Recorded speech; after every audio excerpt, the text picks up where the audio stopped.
បាទសួស្តីមេដែលជាងកាត់សរបស់គ្នាបាទថ្ងៃនេះក៏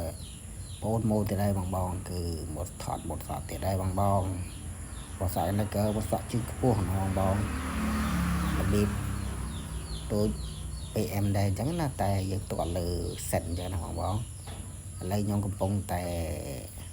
លំឌីងអាកន្លែងដែលខ្មៅអាកន្លែងកលិចកលុចអញ្ចឹងណា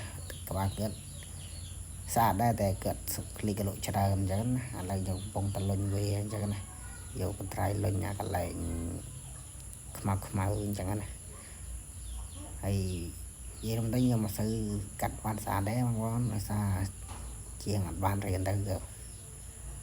កាន់ស្អាតបានស្អាតទេ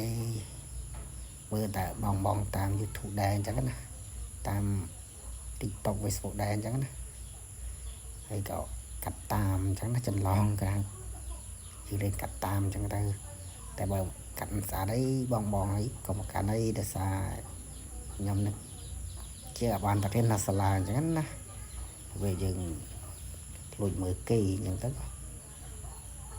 យើងតែរៀនកាត់អញ្ចឹងទៅឥឡូវយើងមកស្អីយើងកាត់វាបងបើស្អាតមិនឡើយបងក៏ប្រកាន់អី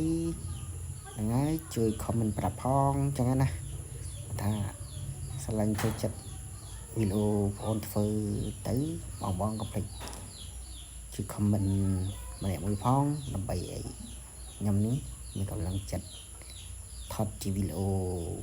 ឲ្យបងមើលជារៀងរាល់ថ្ងៃអញ្ចឹងណាបង